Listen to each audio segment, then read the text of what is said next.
అందరికీ నమస్కారం. Welcome to తక్ష్ మీడియా. పుణ్యమైన ఈ వేళ నందగోపాలుడైన శ్రీకృష్ణుడి అవతార మహోత్సవాన్ని మనమందరం కూడా హర్షోత్సాహాలతో జరుపుకుంటూ ఉంటాం. మన గోపబాలుడు, గోపికల హృదయ చోరుడు, అలాగే యశోద నందనుడు, మురళీ మాధవుడు. భక్తులను ధర్మ మార్గంలో స్థాపించడానికి, అలాగే భక్తుల మధ్యలో ఆనందాన్ని స్థాపించడానికి గాను అవతార పురుషుడు జన్మించిన రోజు ఈ రోజు. సో ఇలాంటి రోజు కృష్ణాష్టమి యొక్క విశిష్టత గురించి, అలాగే మరెన్నో ఆయన కృష్ణుడి యొక్క లీలలోకి, భక్తి పార్వస్యంలోకి గురువుగారిని మరిన్ని విషయాలు అడిగి తెలుసుకుందాం. ఈ రోజు నాతో పాటు ఆధ్యాత్మికత గురువుగారు మాడుగుల శివప్రసాద్ గారు నాతో పాటు ఉన్నారు. ఆయనతో మరిన్ని విషయాలు చర్చిద్దాం. నమస్తే గురువుగారు. ఆశీర్వచనం తల్లి. గురుగారు, ముందుగా మీకు కృష్ణాష్టమి శుభాకాంక్షలు. మీకు కూడా అలాగే ప్రేక్షక మహాశయులకు కూడా అందరికీ కృష్ణాష్టమి శుభాకాంక్షలు. గురుగారు, ముందుగా మనకి ఈ మంత్లో కృష్ణాష్టమి అండ్ వినాయక చవితి కూడా రెండు పండుగలు కూడా కంటిన్యూగా వచ్చాయి. సో దీన్ని మనము ఏ విధంగా శుభసూచకంగా చూడొచ్చు అంటారు? శ్రీ మహాగణాధిపతయ నమః. ఐం మహాసరస్వత్యే నమః. శ్రీ లలితాంబికాదేవియే నమః. కృష్ణాష్టమి, కృష్ణుడు అష్టమ గర్భమున అష్టమి నాడు జన్మించాడు అని.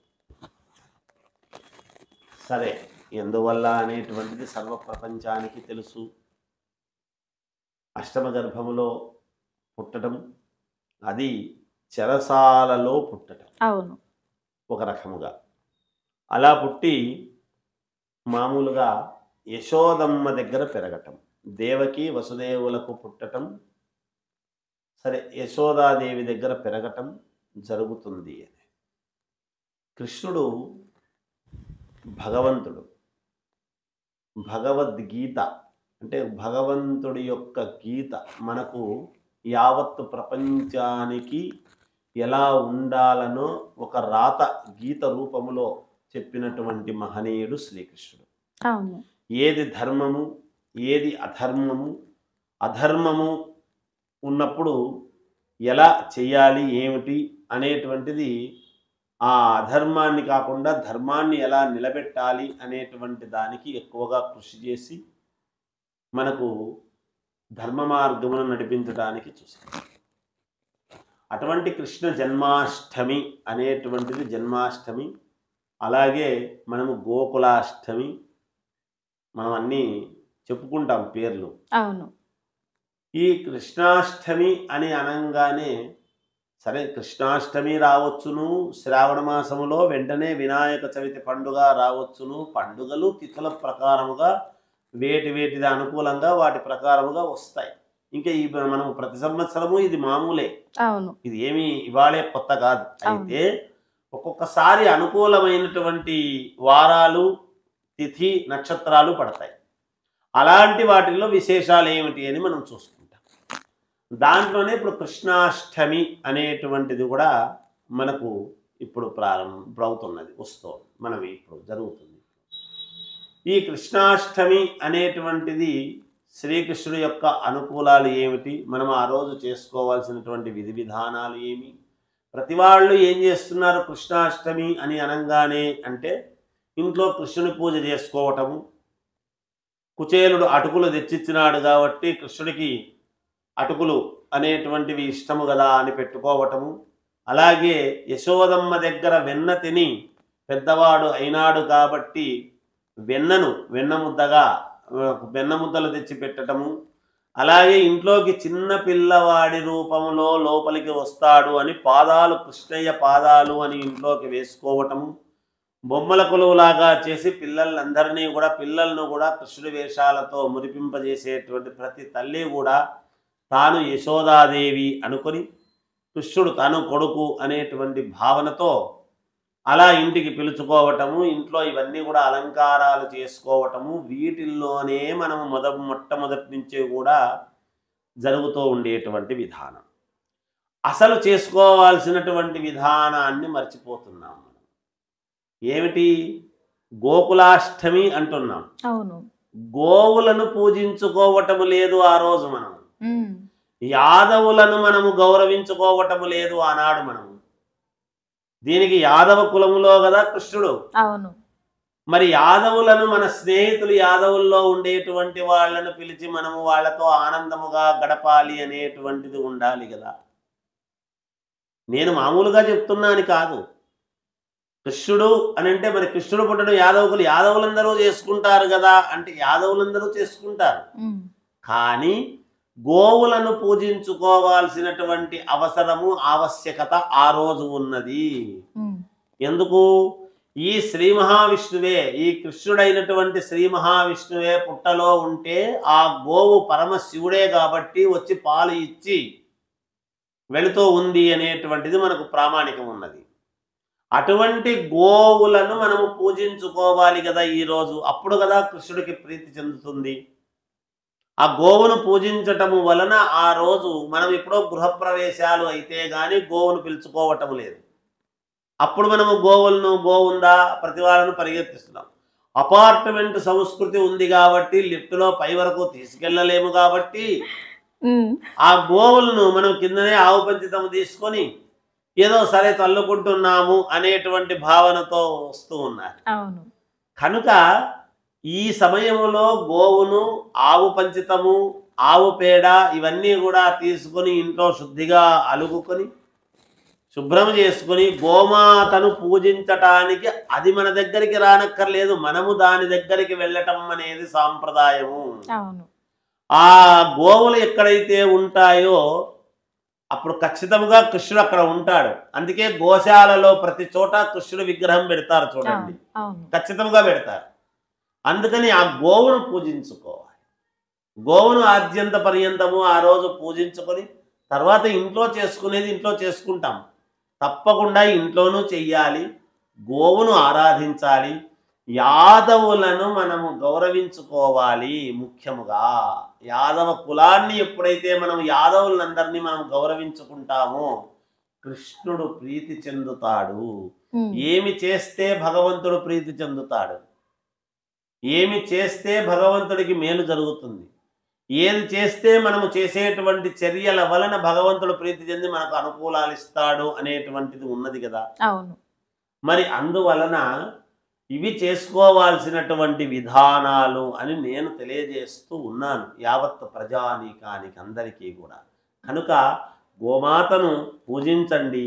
అలాగే యాదవులు మన వాళ్ళు, మనకు తెలిసిన వాళ్ళు ఉంటే యాదవులను పిలిచి వాళ్ళతో సంతోషముగా గడపండి.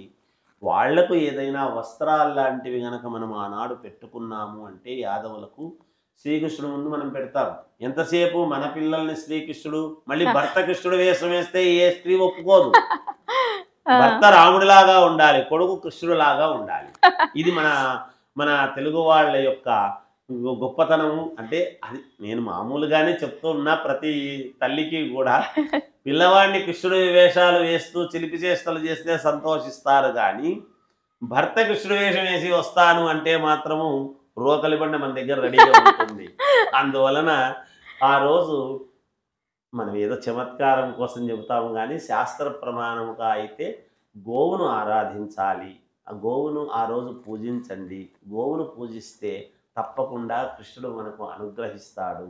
అందువలన యాదవులు వాళ్ళు తెలిసిన వాళ్ళు ఉంటే ఒక యాదవులకు పిలిచి మనం కాస్త వస్త్రాలు, ఒక్క యాదవ కుటుంబానికి మనం వస్త్రము పెట్టినా వాళ్ళ సామాజిక వర్గానికి అందరికీ కూడా పెట్టిన వాళ్ళం అవుతాము కదా అనేది మనం ఆలోచన చేయాలి. ఎవరికి ఏది చెందితే ఆ యొక్క పండుగ మనకు విశిష్టత అనేటువంటిది కలుగుతుందో అది కదా మనం చెయ్యాలి, అవి కదా మనం పాటించాలి.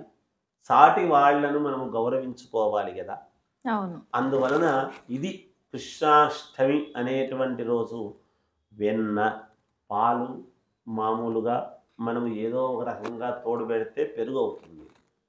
ఆ పెరుగు కావడము అనేటువంటిదే, పెరుగులోనే మనము ఇద్దరు కూడా భార్యాభర్తలు కలిసి ఉంటారు అని. పాలు ఒకరిగా, మామూలుగా మజ్జిగ వేరుగా ఉంటుంది. ఎక్కడో ఒక చోట మజ్జిగ అనేటువంటిది పెరుగు వల్లనే మజ్జిగ వస్తుంది ఎప్పుడూ కూడా. ఇవి రెండు మిళితమైతేనే పాలల్లోకి ఎప్పుడైతే ఇదవుతుందో, అందుకే స్త్రీ పురుషులు ఇద్దరు కలిస్తే సంతానము అనేటువంటిది రావటం ఎలాగో అక్కడ వెన్న ఆ సంతానం గనక ఉత్తీర్ణుడై గొప్పవాడైనాడు అంటే అదే నెయ్యిగా భావించాలి మనం. అమృతమైనటువంటి నెయ్యి. ఆ దాని వలన అంత పెరుగులోనూ వచ్చే ప్రతి వెన్న అద్భుతమైనటువంటి వెన్న కాదు, అవును. నెయ్యి కాదు. ప్రతి వెన్నను కరగబెడితే మంచి వాసన వచ్చేటువంటి నెయ్యి కాదు. బాగా గమనించాలి మనం. కానీ కొంత కొంత మనం చేసేటువంటి విధానాన్ని బట్టి కొన్ని చోట్ల కొంత వెన్నలో మాత్రమే అద్భుతమైనటువంటి నెయ్యి వస్తుంది. అలా కీర్తింపబడినటువంటి పిల్లవాడు ఎప్పుడైతే పుడతారో ఆ వెన్న యొక్క సారాంశము, ఈ కుటుంబం యొక్క విధానము అంతా కూడా ఉంటుంది అనేటువంటిది మనం తెలుసుకోవాలి. అందుకే పిల్లలను సంతానము అంటే మనం ఎందుకు ఆ రోజు పిల్లలను చేసుకుంటున్నాము? ఈ వెన్న కరగబెడితే వచ్చేటువంటి నెయ్యే ఈ సంతానం. అందువల్ల పిల్లవాడిని మనము చిన్న పిల్లలను కృష్ణుడిగా భావించి పరిపూర్ణము. కృష్ణుడు ఏమిటి? కృష్ణుడు సర్వాంతర్యామి. ఇందుగలడందు లేడని సందేహము వలదు చెక్కిన సర్వోపగతుడు ఎందెందు వెతకి చూచిన అందందే గలడు దానవాగ్రని వింటి. ఆయన ఏమిటి? 14 భువన భాండంబులు నోట్లో చూపించినాడు కదా యశోదం.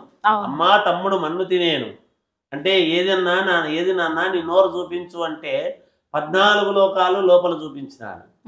అలా చూపించగలిగినాడు అంటే ఆయన సర్వాంతర్యామి కదా. అవును, ఖచ్చితంగా. ఆ సర్వాంతర్యామి అనేటువంటి భావనతోనే ఈ కొడుకులో నాకు దేవుడు ఉన్నాడు అనేటువంటి భావనతో ప్రతి తల్లి కూడా అద్భుతమైనటువంటి రేపు అమృతమైనటువంటి నెయ్యిలాగా, మంచి రుచికరమైనటువంటి నెయ్యిలాగా నా కొడుకు పెరగాలి, బాగుండాలి, కృష్ణుడి యొక్క అనుగ్రహం కలగాలి అనేటువంటి భావనతో ప్రతి తల్లి కూడా కృష్ణుడి వేషం వేస్తుంది. దాంట్లో ఆంతర్యం అది. ఏదో మోజు కోసం కృష్ణుడి వేషాలు వేరు. అందువలన ఇలా సంతానాన్ని కృష్ణుడిలాగా అలా అన్ని రకాల ధర్మం వైపు నిలబడాలి. ఏది ధర్మమో అది అటువైపు నిలబడాలి. గోమాతలను, గోవు యొక్క అనుగ్రహం కృష్ణునికి పరిపూర్ణముగా ఉంటుంది. ప్రత్యేకంగా చేసిన అందుకే పిల్లలు, చిన్న పిల్లలు దేవుళ్లతో సమానము అనేటువంటి పదం ఎక్కడి నుంచి వచ్చింది? అందుకనే ఇటువంటి సమయాల్లో అందుకే వస్తుంది. అందుకని పిల్లలకు ఆవు యొక్క పిల్లలకు వేరే మనం అదే పనిగా వాళ్ళు గోమాతల దగ్గరికి పోనక్కర్లేదు. వాళ్లే గోవులు, వాళ్లే కృష్ణులు, వాళ్లే దేవుళ్ళు. అందువల్లనే పిల్లలకు మేలు జరుగుతుంది గాక. పిల్లలకు మేలు జరగాలి అంటే గోవును మనం ఆరాధించాలి. మనం ఆరాధిస్తే మన పిల్లలకు మేలు జరుగుతుంది. ఎలా? గోక్షీరం, ఆవు పాలు. ఆవు పాల వలన చాలా యోగదాయం. అందుకే చిన్న పిల్లలు పుట్టంగానే ఆవు పాలే తాపుతాం. తల్లి పాల కంటే ఆవు పాలు, తల్లి పాలు కలిపి తాపుతూ వస్తాం మామూలుగా శ్రేయోదాయకముగా. ఎనుము పాలు తాపం. పెద్దయిన తర్వాత మనము ఎనుము పాలు తాగటం అనేది పెట్టుకున్నాం. కానీ ఆవు పాలు, గోక్షీరం, గోరోజనం అనేటువంటిది కూడా పెడతారు పిల్లలకు. అందుకనే పిల్లలకు గోవుకు సత్సంబంధం ఎక్కువ ఎప్పుడూ కూడా. పిల్లలు దేవుళ్లతో సమానం. అంటే గోమాత కూడా దేవుడితో 33 కోట్ల దేవతలతో సమానము అనేటువంటి భావనతో మనము పూజ చేసుకుంటాము. కాబట్టి అటువంటి గోమాతను మనము ఆ రోజు పూజించుకుంటే సర్వ మానవాళికి మేలు జరుగుతుంది అని తెలియజేస్తూ